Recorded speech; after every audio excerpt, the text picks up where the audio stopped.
តងទៅនឹងអត្រាអ្នកអត់មានការងារធ្វើដែលគេបានបំពេញនៅក្នុងបែបបទដើម្បីក្លែមលុយពីរដ្ឋាភិបាលនោះក៏មានការកើនឡើងដែរនេះគឺបង្ហាញឲ្យឃើញថាមានការធ្លាក់ចុះទៅលើផ្នែកទីផ្សារការងាររបស់សហរដ្ឋអាមេរិកដែលជាក្តីបារម្ភរបស់ធនាគារកណ្ដាលរបស់សហរដ្ឋអាមេរិក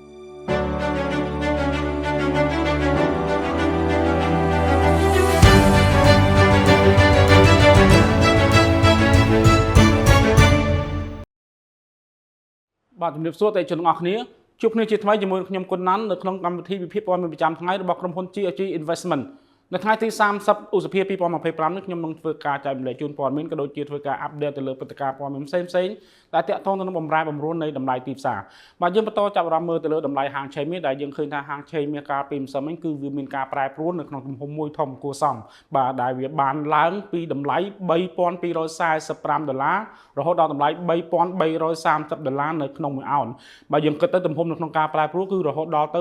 $85នៅក្នុងមួយអោនហើយបើយើងគិតជាតម្លឹងវិញគឺវាមានការប្រែប្រួលរហូតដល់ទំហំ$103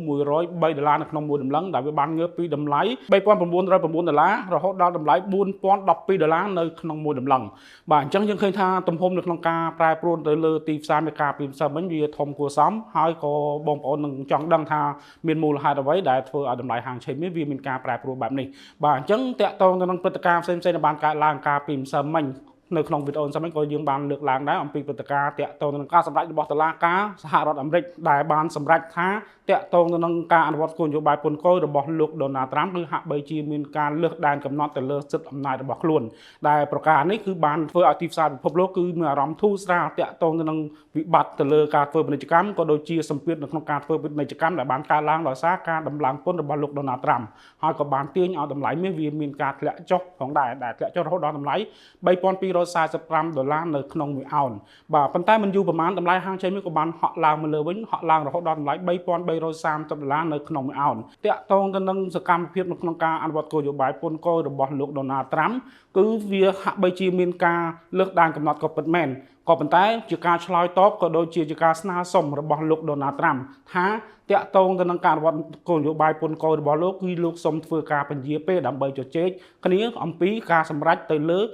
ចំណុចមួយនេះដូច្នេះហើយជាចំណុចមួយដែលធ្វើឲ្យទីផ្សារវាបានផ្លាស់ប្ដូរទិសដៅពីធ្លាក់បកមកឡើងវិញហើយក៏ដោយសារតែតាក់ទងទៅនឹងការអនុវត្តពន្ធគយគឺត្រូវបានយកមកប្រើប្រាស់ដដែលដូច្នេះធ្វើឲ្យទីផ្សារមានការព្រួយបារម្ភក៏ដូចជាមានសម្ពាធឡើងវិញដូចនឹងអ្វីដែលលោក Donald Trump ក៏បានអនុវត្តកាលពីខាងមុនអញ្ចឹងដោយសារតែប្រការនេះហើយទើបធ្វើឲ្យតម្លៃហាងឆេងមាសវាមានការហក់ឡើងរហូតដល់តម្លៃ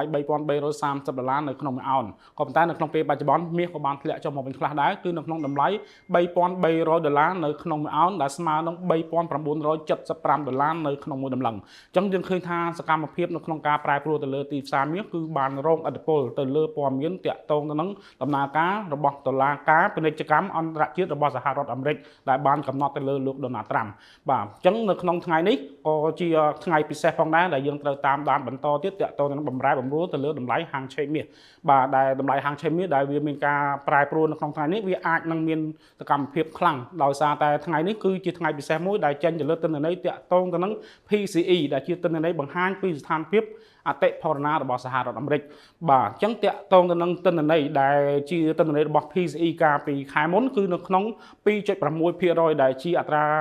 អតិផរណាប្រចាំឆ្នាំហើយគេព្យាករណ៍មកធ្លាក់មកនៅត្រឹម 2.5% អញ្ចឹងបើសិនជាអ្វីៗកើតឡើងដោយតាមការព្យាករណ៍របស់គេមែននោះអញ្ចឹងវាអាចជាសញ្ញាមួយល្អសម្រាប់តាក់ទងទៅនឹងស្ថានភាពអតិផរណាដែលឃើញថាវាមានការធ្លាក់ចុះបើសិនជាវាមានការធ្លាក់ចុះមែននោះអញ្ចឹងតាក់ទងទៅនឹងការសម្រេចចិត្តរបស់ធនាគារកណ្ដាលរបស់សហរដ្ឋអាមេរិកដែលគេកំពុងតែអនុវត្តគោលនយោបាយរូបិយវត្ថុរបស់ខ្លួននោះគឺអាចនឹងមានឱកាសនៅក្នុងការកាត់បន្ថយអត្រាការប្រាក់ចំនួន 0.25 នេះបើយើងផ្អែកទៅតាមការព្យាករណ៍របស់អ្នកវិភាគដូច្នេះសម្រាប់ព័ត៌មាននៅក្នុងថ្ងៃនេះគឺពិតជាសំខាន់អញ្ចឹងសូមបងប្អូនអរគ្នាកុំឲ្យខកខានទៅលើឱកាសមួយនេះអសោះដែលទិន្នន័យនេះនឹងចេញផ្សាយនៅវេលាម៉ោង 7:30 នាទីយប់នេះមួយវិញទៀតតាក់ទងទៅនឹងការវិតម្លៃទៅលើប្រាក់ដុល្លារផងដែរគឺដោយសារតែបើសិនជាមានការកាត់អត្រាការប្រាក់ពីធនាគារកណ្ដាលមែននោះអញ្ចឹងតម្លៃប្រាក់ដុល្លារនឹងមានការធ្លាក់ចុះហើយអាចធ្វើឲ្យតម្លៃមាសគឺមានឱកាសខ្ពស់នៅក្នុងការកើនឡើងហើយមួយវិញទៀតតាក់ទងទៅនឹងទិន្នន័យដែលចេញផ្សាយកាលពីយប់មិញនៅវេលាម៉ោង 7:30 នាទីតាក់ទងទៅនឹងអត្រាអ្នកអត់មានការងារធ្វើដែលគេបានបំពេញនៅក្នុងបែបបទដើម្បីក្លែមលុយពីរដ្ឋាភិបាលនោះក៏មានការកើនឡើងដែរនេះគឺបង្ហាញឲ្យឃើញថាមានការធ្លាក់ចុះទៅលើផ្នែកទីផ្សារការងាររបស់សហរដ្ឋអាមេរិកដែលជាក្តីបារម្ភរបស់ធនាគារកណ្ដាលរបស់សហរដ្ឋអាមេរិកនៅក្នុងការ ផ្សារភ្ជាប់ជាមួយនឹងការសម្រេចចិត្តទៅលើការអនុវត្តគោលនយោបាយរូបិយវត្ថុរបស់ខ្លួនសរុបមកសម្រាប់ថ្ងៃនេះសម្រាប់ប្រាក់ដុល្លាររបស់សហរដ្ឋអាមេរិកត្រូវបានអ្នកវិភាគមើលឃើញថាគឺវាអាចនឹងមានការចុះខ្សោយដែលចុះខ្សោយគឺដោយសារតែទី1គឺតាក់ទងទៅនឹងការត្រឡប់មកវិញនៅអនុវត្តពន្ធគយរបស់លោកដូណាល់ត្រាំ